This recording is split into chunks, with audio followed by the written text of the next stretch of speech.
So, we're very excited today to have Dr. Mike Nelson on the Real Mushrooms Practitioner Interview Series.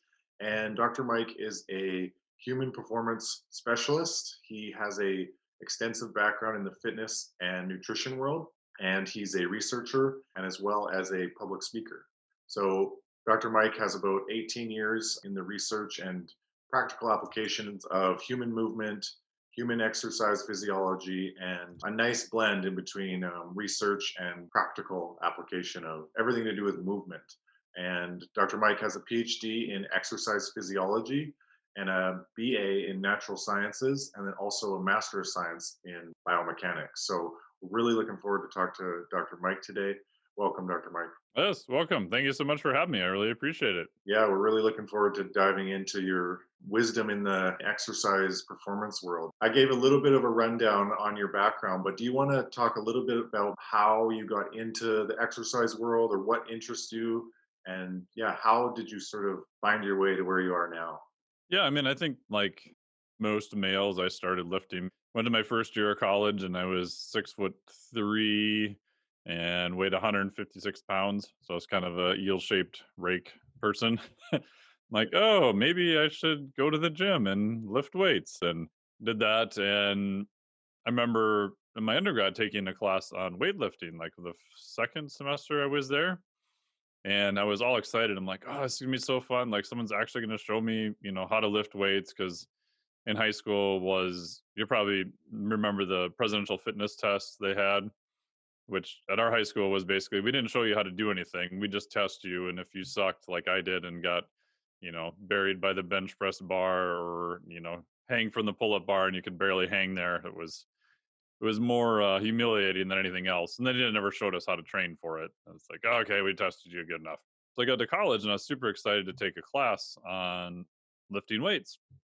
And I get in there the first day, and the guy who was, I think, the track coach actually, he's looking around. He's like, "All right, some of you need to lose weight." And then he looks at me and he points. He goes, "And holy shit, some of you need to gain weight." I'm like, "Oh, okay." And then he disappeared and left us with the intern who just took attendance and didn't teach us anything at all, which I thought was very odd.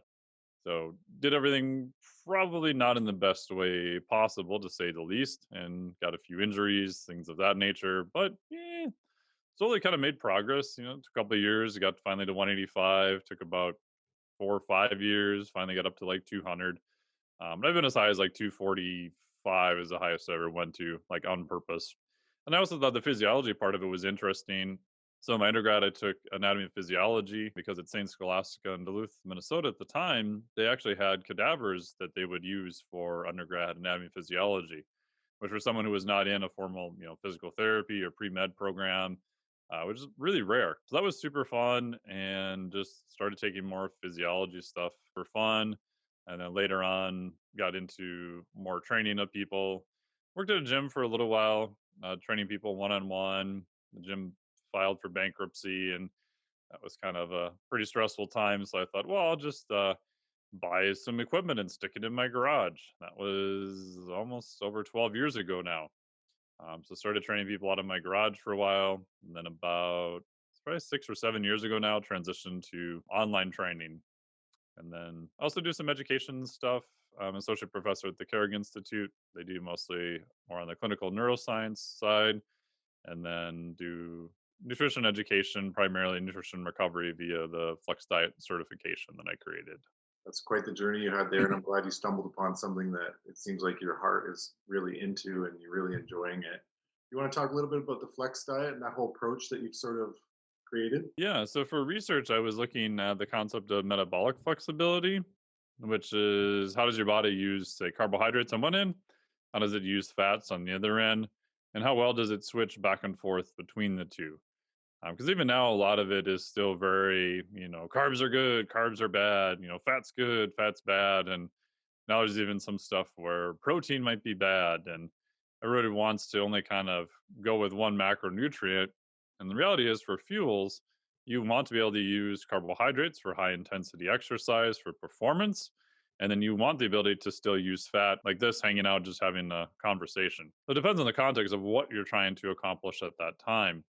So metabolic flexibility was a research area that I kind of stumbled into because I transitioned from engineering, and engineering, you take a lot of math. Most people in exercise phys, unless you're doing some pretty in-depth stuff and maybe motor analysis and stuff, math isn't really part of the curriculum. So we're looking for non-invasive ways to try to measure metabolic flexibility. And so that's how I kind of got into that area. And then fast forward, I started the Flex Diet certification almost like 2.5 years ago now. And it's a mashup between the concepts of flexible dieting and metabolic flexibility. I said, okay, for nutrition and recovery, here's what I think are kind of like the top 8 interventions. Everything from dietary protein, dietary fat, carbohydrates, NEAT, sleep, micronutrition, on down the line. Thinking about the system of how you would rate them. So you would start with the main item that's going to move the needle both physiologically and also psychologically. It's going to be easier for people to do. And then within that, each module has a big picture, which kind of evolves about the overall concepts. So that way, trainers and other people understand the context of what they're dealing with. And then there's a 1 hour kind of technical primer. So everything you kind of wanted to know about the technical aspects of, protein in about an hour. And then there's 5 action items for each of the interventions. So for people that go through, we'll show you how to use which action item. And then it's also very specific. So when you go to work with a client or yourself on Monday, you know exactly, okay, this is what I need to do. Here's the context, here's the technical information, and then here's exactly what I would need to do, mainly geared towards, but also, without sacrificing your health in the process too. Great. Yeah, that sounds like a very comprehensive and stepwise way to approach it. I've always been curious, can or will your metabolic flexibility change? Or are some people better at burning carbs, some people better burning fats, or does it depend on the energy systems you're using? I'm curious about that. Yeah, it appears to be pretty plastic. And by plastic, meaning that it can be changed. And most people can probably be changed pretty dramatically. And your question is a good one. So if we go back in time and look at even most physiology textbooks now, they would say, okay, you're hanging out here at rest. Let's say we're both fasted. Oh, you must be using like a pretty high percentage of fat. If you look at the actual research, I would say that that is kind of true if we look at averages. But even then, there's a huge amount of variability. So a study was done by Godecki was one, Helged one, 1999. I ended up publishing one as part of my PhD thesis, looking at how much fat do people use at rest or just a low level exercise in a fasted condition.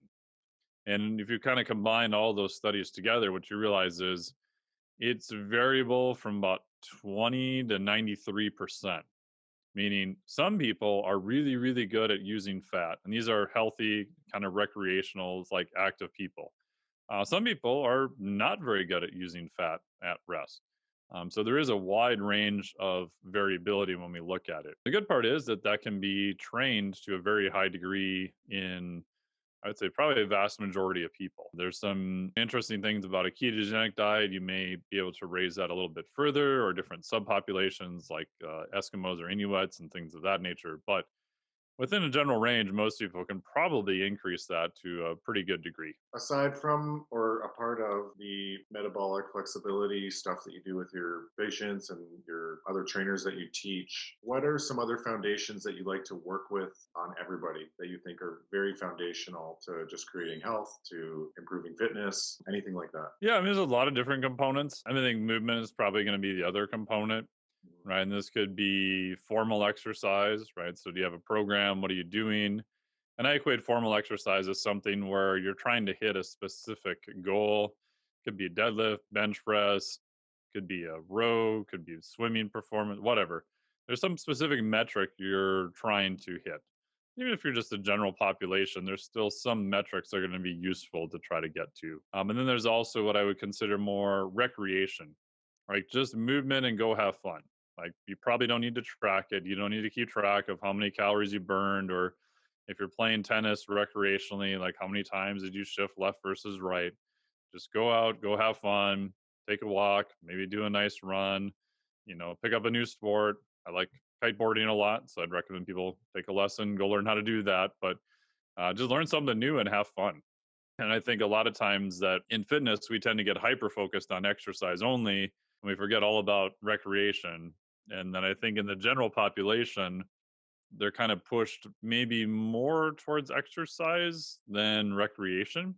I think both of them have benefits, right? So I like clients to, even if you're limited on time, yeah, some formal exercise, 3 times a week, especially some weight training, is probably going to be super beneficial.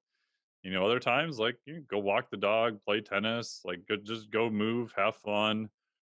Within recreation, I think if you can learn a new skill, I think that's even better. Just find something you suck at and try not to suck as much at it. um, I would never rode a skateboard till I was 34, so that was interesting. But I think learning just different skills like that, and it could be playing tennis, basketball, golf, you know, whatever. I think there's going to be a lot of benefits to that from a movement standpoint, finding something you like, and then also just from a neuro aspect of trying to coordinate all of those things, right? So if we just look at tennis, right, thinking about all the movements and everything your body has to orientate to hit this racket with this little ball that's moving. Right, I think learning how to do those things and getting those all those neural processes going again is going to have a lot of benefits. I love your take there on sort of balancing those outcome measurable things with that fun and just having fun and playing. And if you enjoy it, you're probably going to do it more often. And yes, like learning something new is it's going to suck. And that's just part of the process, right? So I have a surfboard behind me, so I'm trying to learn how to surfboard and foil board underneath the kite now. And so that's completely different because I can move my feet around all over. So completely different input than normally having my feet kind of plastered in one area. It's harder, but yet you can see progress. And I think the learning aspect of that, we tend to not want to do things we suck at as we get older. So doing more of that, I think is going to be a benefit. Neuroplasticity in whatever ways. Do you Yep. think learning a skill like weightlifting or something that's more, or just, in a sport or in a movement that's more of that sort of outcome based side of things, do you think there's room there to, build neuroplasticity, build like new networks in that sense? Do you think that there's opportunity there too, or no? I think so. It's kind of like a scale, right? So learning how to deadlift, is that a good skill? Yeah, I think it's a good skill. My guess, are you going to see a ton of neuroplastic development from that? Yeah, some, probably not as much as learning something that has a lot more inputs and outputs, right? So for example, if you can close your eyes or remove one of the sensory inputs, how dramatically does it change it? If it doesn't change it a whole lot, I'd say you're probably on the lower end of the spectrum, which again doesn't mean those things are not useful, right? I would say deadlift is good for loading tissue, loading joints, adding muscle, adding strength, all that stuff. Is there a skill component to it? Absolutely. Is there as high a skill component to it as, say, Olympic weightlifting? Not so much. Is there as high a component as, playing a sport, golf, learning to surf, whatever? I think, especially ball sports too, just because objects are moving really fast, the more input you can get, I think over time you're going to see more neuroplastic development. Now you can get and go back and look at stuff that I think for muscle and strength development is probably not very good. Standing on a wobble board, like trying to juggle, right? You just the amount of overload you get is just going to be very minimal. However, from a neural development standpoint, that might be super beneficial, right? Because now I'm having to coordinate balance, I'm having to coordinate hand eye movement. And now, if I do something called like a dual tasking, where I have you count backwards by, say, prime numbers starting at 100 as you're doing all this stuff, right now you're really running multiple different parts of the network of your brain. Does that mean that's going to transfer over to sport performance? Probably not so much. But I think from neuroplastic development and training different parts of your brain, I think you could make a really good argument that some of that stuff is super important. Thank you for clarifying that. Since we're talking about networks, neural networks, I believe that you put a big emphasis on mindset and sort of the cognitive aspect of athletics and performance. Mentally prep athletes or people looking to move better. Yeah. So for a while, I did sort of as a research director for the Mindset Performance Institute, which got acquired by PTA Global. And even now, I mean, a lot of my clients are online and even just reading emails of tone and how they talk about themselves. So, one of the rules I have for just any client is I don't let them talk negative about themselves. And a lot of people do it just are kind of unaware of it. So, even just pointing it out to them, they're like, oh, wow, I didn't realize I did that, even though they, typed it out in an email. So, I think that's a big thing. And then also kind of just being cognizant of what is the output you want to get and kind of what is the cost associated with that. Everything from looking at your state or your mood when you're lifting. Right? I think if you can't control your state or mood, you probably should leave the gym. And unfortunately, I had one of those sessions like literally 2 days ago. I went to the gym. I was like, and I have my garage I converted to a gym. So I don't even have to go that far. And it just didn't feel good. Like even squatting with the bar, my knees started hurting. Like nothing felt good. I just had a hard time concentrating on anything. So I changed the exercise, did some other stuff that I had done a couple days before. Performance wasn't good. Everything felt hard. My low back started hurting.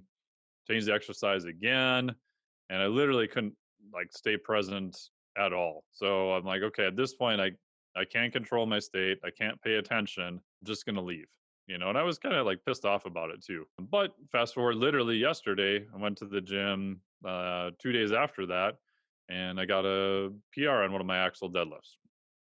So, but I think if I would have stayed with the poor session, I wouldn't have gotten the adaptations I wanted, and I'm now running the risk of injury, and now I'm associating a negative state with movement, which for me, if I've been doing this for several decades, probably not a big deal.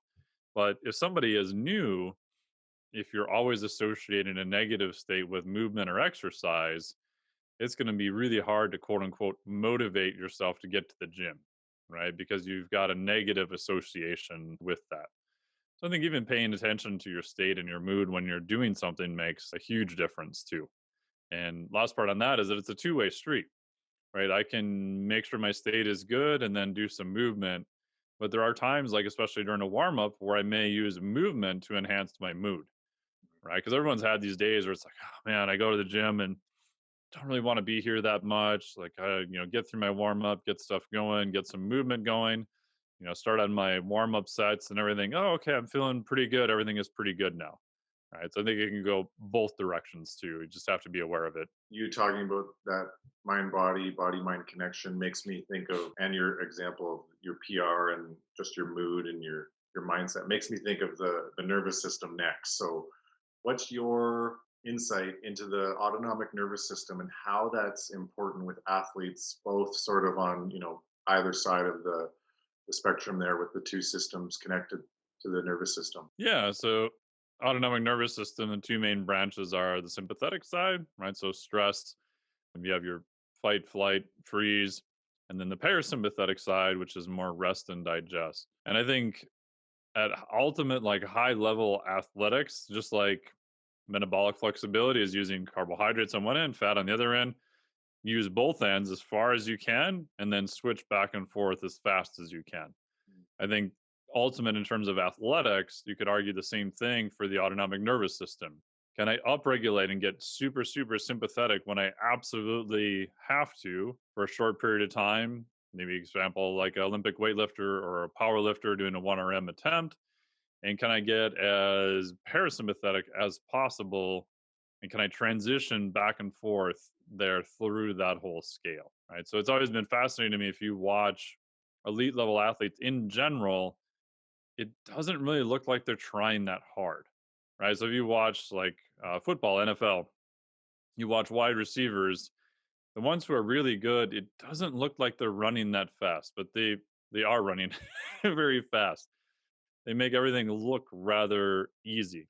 So for elite athletics, you're taking hard things and making them look easy, which should be a clue to most people in the gym, right? They're doing things that are probably not an elite level and making them look hard. So they're kind of doing it the inverse. I remember like some super old tapes of like Russian weightlifters. You'd see like these huge guys, especially like the super heavyweights, walk out on stage. This guy like, oh, looks like he's gonna take a nap. And the second he grabs a bar, you see his eyes light up and it's, clean and jerk, world record, drops the bar, walks off stage like he's gonna go take a nap again. right? So very, very parasympathetic, extremely sympathetic when it matters, and then back to being very parasympathetic again. So I think if people are trying to maximize both performance and recovery, being able to switch back and forth between those is going to be super beneficial. And then the last part on that too is that if you're an elite level athlete, you may not want to go all the way to the far end under extreme circumstances, because as we know, you increase your heart rate, you actually start losing sensation, you become very tunnel vision. So your senses will actually start dropping off too, which I think is a lot of reasons having, better conditioning, aerobic fitness, whatever word you want to associate with it. I think the transitions are key, and trying to, go hard when you need to, and then maybe not so much when you don't need to, and being able to modulate that system.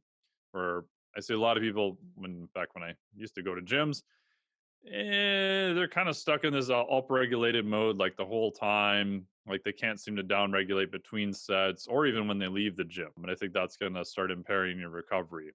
And you can monitor this. You can use during the sessions, you can use heart rate as kind of a rough marker. If you want to look at how fast you can recover after a hard session, you can use heart rate recovery. So figure out your max heart rate. Maybe you just did a 500-meter on the rower. Your max heart rate, say 181. Take 1 or 2 minutes. There's two different ways. I use the 2 minute one. Within 2 minutes, just sit there and see how low your heart rate comes back down. Right. So the faster it can come back down, that parasympathetic reactivation, that's going to be a pretty good marker. Right. We know that's related to aerobic performance also. On a day by day, you can look at the status of the autonomic nervous system by using heart rate variability.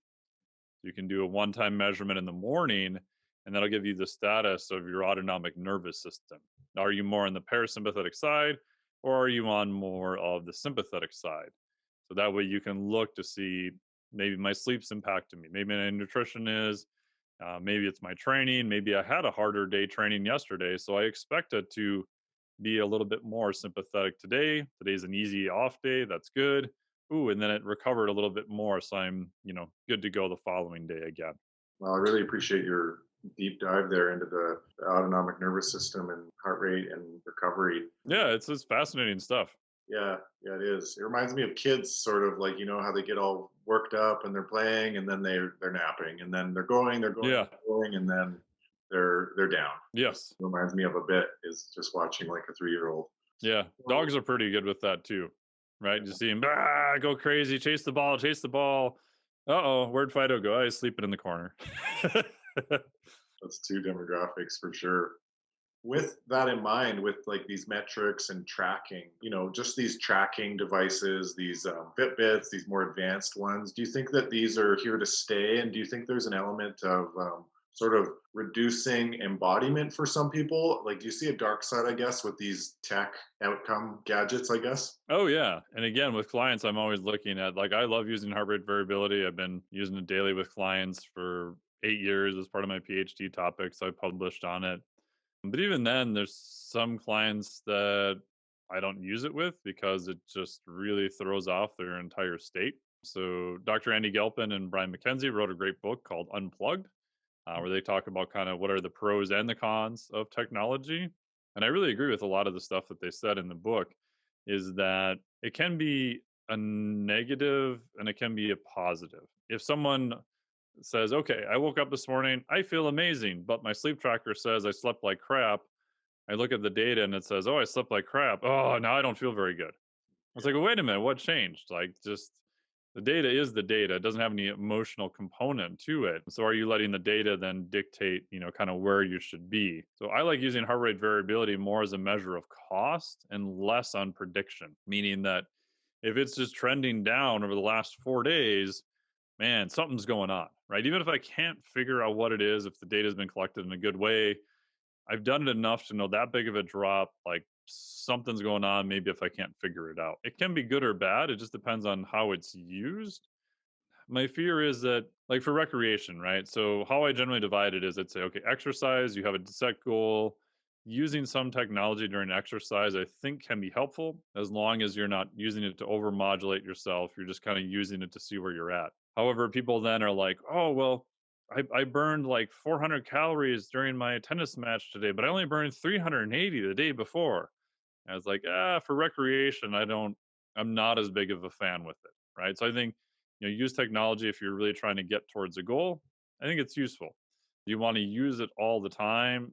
Yeah, that makes me a little nervous. Right. I think over time, the technology should help inform your own intuition. Again, it goes back to what are the reasons you're trying to do it. When we go on kiteboarding trips and stuff, a lot of times, I don't even measure anything I do for run performance. Maybe I'll turn my Garmin on, maybe I won't. Maybe I'll wear a heart rate strap, maybe I won't. But my main goal isn't running either. Just get up, go out, do something. For kiteboarding, maybe I'll measure the distance, maybe I won't. Sometimes I don't even wear a watch, don't care. Right? Just go out, have fun, work on whatever you want to work on. So I think you probably want to do both. And I think I agree with your question that a lot of society, especially as technology is becoming more and more available, they're trying to over technologize everything. And you also then have to look to see how accurate is some of this stuff. So a lot of the light sensors, like I have a Garmin Phoenix, which I love, but because the light sensor is on the wrist, at least on the Phoenix 5, under high heart rates, it's not super accurate. Like it'll misreport my max heart rate by almost like 24 beats. So quite a bit. Now I can fix that because I know that I'll pair it to a heart rate strap and that fixes the issue. So again, if I was only, and this has happened with a couple clients, they're like, yeah, I was just doing as hard as I could on these intervals and my heart rate never goes above like 150, and they're all just like super worried about it. And we put a heart rate strap on them. Oh yeah, it's 175 now. Okay. So you're all worried about something because you're getting poor data from a device that you then trusted. So again, making sure the data is accurate and then decide what you want to do with it too. It seems like we're coming full circle again with just sort of trying to find that balance point between tech and inner knowing or inner resilience and cognitive functions. Yeah, I mean, if having a watch that you see a step count on drives you to do more steps, I think in general that's probably good. However, people can be a little bit neurotic with that too and think that, oh my God, I'm 200 steps short of my goal today, and it can go too far too. Dr. Mike, I'd love to hear your take on medicinal mushrooms and if you ever use them personally, but also with your clients and affecting performance, recovery, and using them in the human sort of movement world. Yeah, I found that they've actually been pretty useful. How I kind of sort of got into them when I was designing the Flex Diet Cert, I have a whole module on micronutrition. And so I finished it, the first version, and I'm going down through the list. I'm like, okay, we got all this, we got all that. And then I realized I'm like, oh, wow. Like I left off the whole group of like fungi entirely in the first version. This is before it was actually released. And then I did some more research and talked to Jeff. I talked to Sky. I talked to those guys beforehand too. And you're like, holy crap, like how much of just the earth's mass is some form of, fungi, whether it's mycelial network, things of that nature. And some of the micronutrition is found in high amounts like beta glucans and other ones in mushrooms that aren't really found anywhere else. And because they're, literally kind of a completely different, they're not a fruit, they're not a vegetable, its own thing for lack of using fancy terms. And I think they have a lot of other properties that it's hard to find in other locations. So one of my favorite ones I use, which does have a fair amount of data, is reishi, and especially for immune properties, and especially if I know athletes are going to travel, or if like I'm traveling myself, or if they're even getting to a phase where we're really going to push their volume. Right? We know if we really push volume that their immune system potentially can take a hit. So anything that can help with immune system, I think, can be beneficial with that. So that's one I use a fair amount. There's mixed data on cordyceps. Again, that depends upon what type of cordyceps you're looking at. Most of the ones that you guys have and are available is Cordyceps militaris, not necessarily the one off the back of the caterpillar. So it can be useful, I think.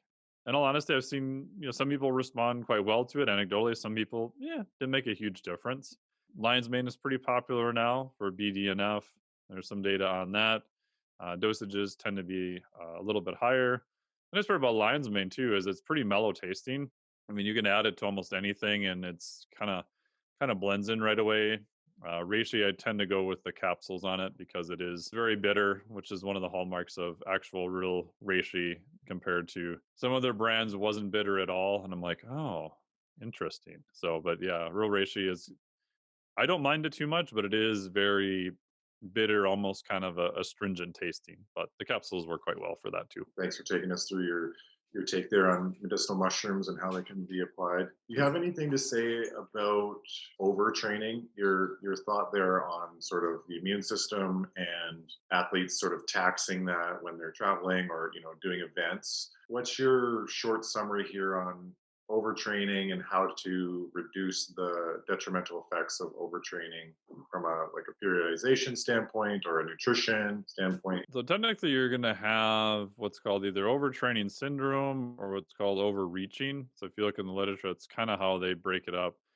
And there's like a whole subdivision of that. There's, functional overreaching, non-functional overreaching. It gets kind of messy. But in general, if you have actually overtraining syndrome, it's pretty rare. If you're elite level athlete, you may run into that. If you do get it, you're pretty screwed. Like you're kind of laying on the couch, drooling on yourself. If you were trying to qualify for the Olympics on a 4-year cycle, you're probably done for that cycle. Takes you a long time to recover. Some athletes will argue they never really get back to where they were before. The good part is that that's relatively rare. It's definitely a thing, definitely can happen, but it's relatively rare. Most people probably won't actually hit that condition. However, people can definitely be overreached. So if you use Dr. Bill Kramer's definition, overreached is where you take 2 weeks off of all training. And then at the end of those 2 weeks, you're kind of back to where you were before. And that's kind of hard because that's like a retrospective way to figure it out after everything's kind of happened. I like using a lot of heart rate variability to get an idea of what is the stress, at least on the autonomic nervous system. And there may be times where, like I said, we want to push someone. We're going to push them till their HRV kind of drops a little bit.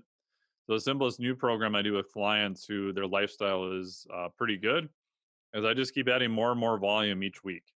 We run their HRV each morning, and I just keep adding more and more volume each week until basically they say, everything hurts. I have no more time to train. I hate you. And their HRV drops off. Right. So we've found that point where, okay, now we're seeing all these signals from the body that's like, ooh, I'm getting close to max. I'm kind of maxed out here. And then we'll purposely pull back.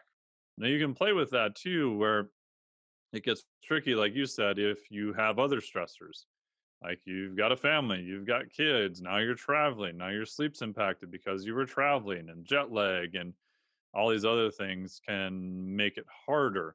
So your training volume may have to be scaled back for that ahead of time, knowing what are the effect of some of these other stressors.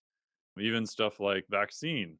So I've had a couple clients now where we saw after the first vaccine, their HRV kind of dropped a little bit and then kind of came back.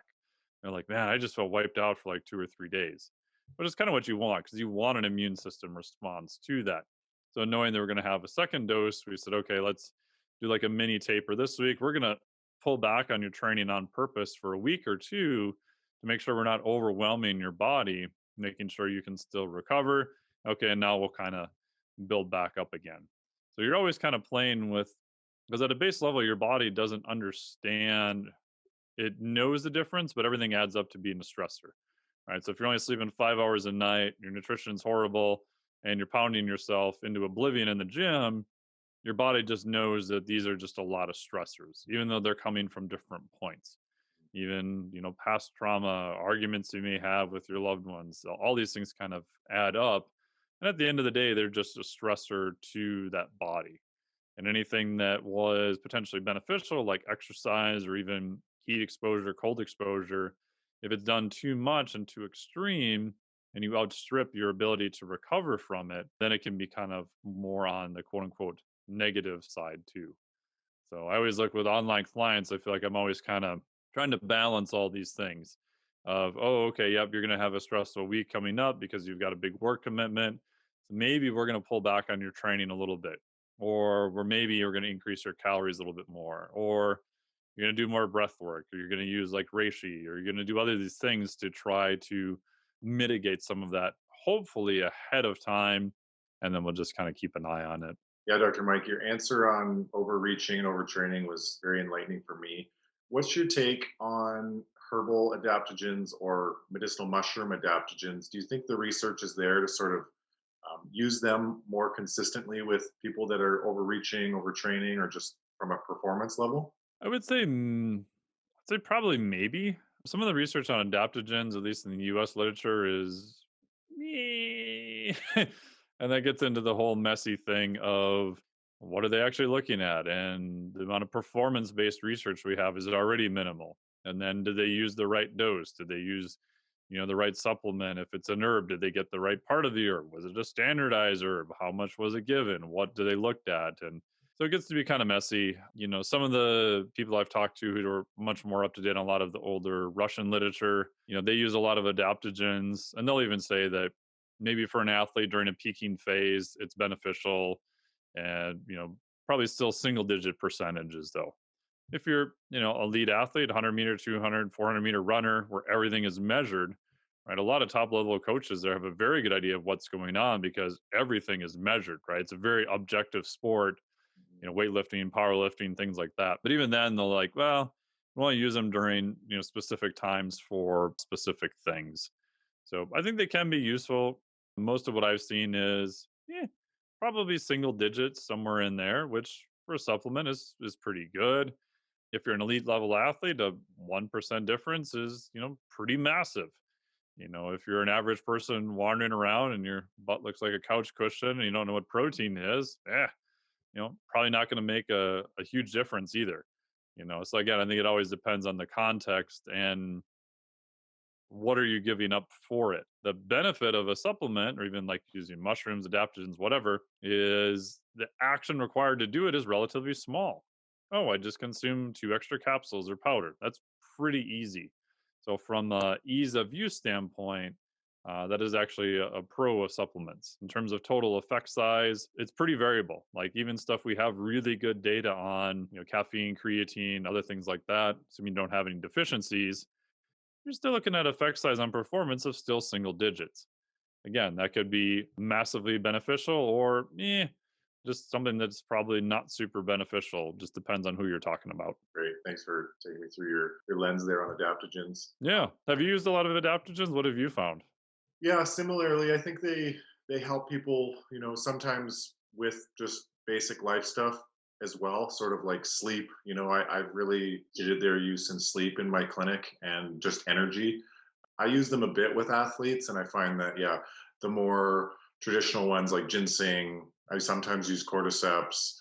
I sometimes use different ones like ashwagandha, more of a standard Hmm. extract there. But yeah, I find they can help the lifestyle of an athlete more so than the athletics, which maybe builds into the performance and outcomes.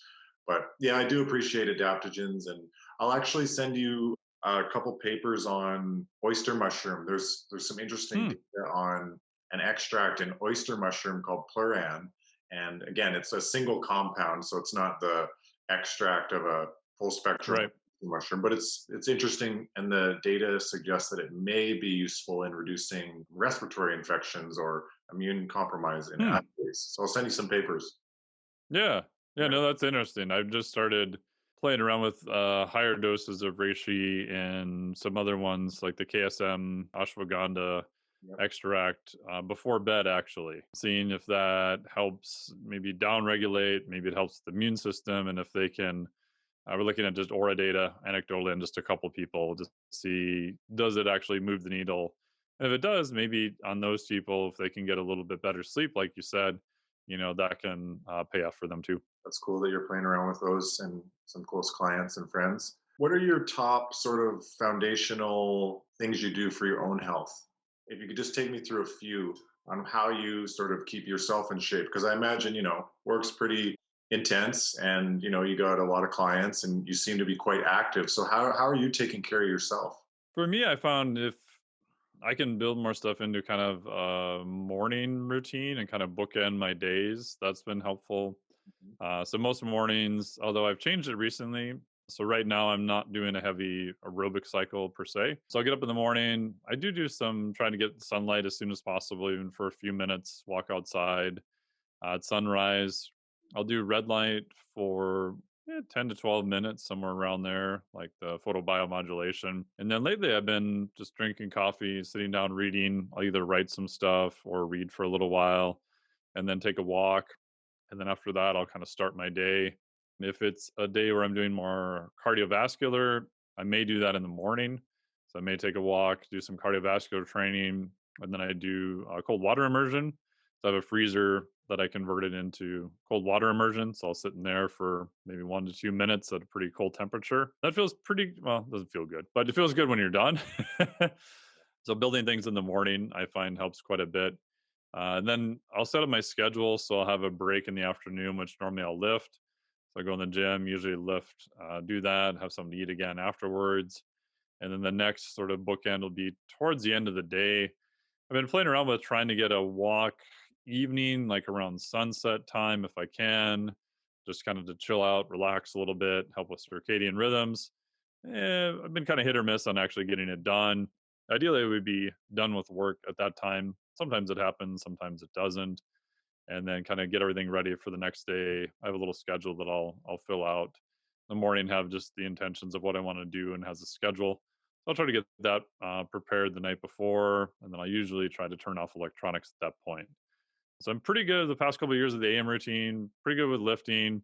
PM routine right now is like 20 to 30% because it seems like stuff happens during the day and then everything gets kind of, pushed out a little bit later. Yeah, it's been getting better. So I think having those kind of blocks of time is useful. And then for food prep stuff, we usually do that twice a week, usually Sundays and Wednesdays. So I have a bigger block of time where we'll have do most of food prep and make some veggie shakes, and if you have any supplements, try to get those ready to go. And usually protein is going to be the main limiter, so try to have enough protein already ready to go. What's your go-to most nourishing meal for your body and yourself? Kind of depends on what I'm doing, but in general lately it's been either chicken or beef. We were able to get another half of a grass-fed cow from someone who wasn't able to pick theirs up, so that was great. And then doing a mix of rice, like white rice with peppers, spinach, and just some seasoning. So I'm using that a fair amount. It's kind of variable. My other thing lately, I found that Oikos makes these little 15-gram small little containers of yogurt. Those have been super helpful for something where you're like, huh, I kind of want something sweet, but I want something that's higher protein, but I don't really want to make a whole meal because I'm not that hungry. So those have been pretty useful. So I guess it kind of just depends on what's going on. In the evening, usually we'll have like, if we have time, we'll grill like a bigger steak and then have some. We've been using just frozen beans that we've just been steaming. And then I like dark beer. So I had a dark beer last night then with that. It's nothing like a good stout. Yeah. I'm just curious before we wrap up here, what's the felt sense you have when you're out there on your kiteboard? What's that feel like? Why do you like that? It's just fun. I mean, it has all the things also from a lifestyle I think that are good. Like get to hang out with friends, usually near water, you're near a beach, you're outside, and just the sensation of riding across the water, just being propelled by the wind, and the forces are going through you. You have a harness. It's different. Like I like wakeboarding and stuff like that, where a boat is pulling you is fun, but there's something to be different where there's no motor and you're actually controlling the power source itself. This just sensation just feels different. Probably more freedom. You can kind of go wherever you want within reason. When you get a little bit better, so what I'm trying to do now is to do like 20 to 30-foot jumps like up in the air and then ideally land them relatively well. If you land them well, you can land pretty soft. If you don't, you kind of get dropped out of the sky like a sack of potatoes, which really sucks. But if you land a big jump, like that's a really fun sensation of just like, oh, that was amazing. Because when you go up, you just kind of look around and everything gets really quiet. And then when you land it, it's like, oh, that was super fun. Maybe that's because you didn't die or injure yourself or whatever. Yeah. I mean, even just doing, 23, 25 miles an hour on a kite on a board, isn't really that fast, but you have the sensation where it feels like it's really fast. And then being able to do different things, like I said, use a surfboard or working on trying to use a hydrofoil right now.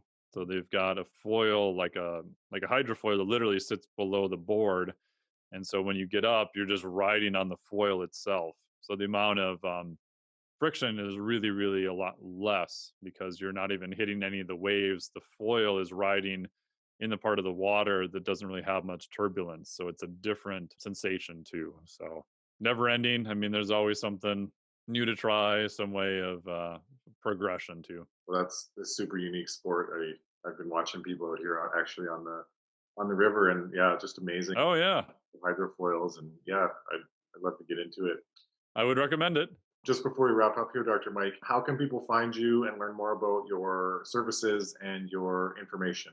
Yeah, best place is probably through the Flex Diet website. Just go to flexdiet.com, FLEXDIET.com. They'll be way up there to get onto the wait list. So that'll put them onto the free daily newsletter. And then from there, they'll be able to, if they have any questions, they can just hit reply to that. And also just hit reply and tell them that you heard me on the show here, and we'll send you a free gift. Great. Thanks a lot. Thanks for being with us today. Yeah, thank you so much for your time. I really appreciate it. And we appreciate you.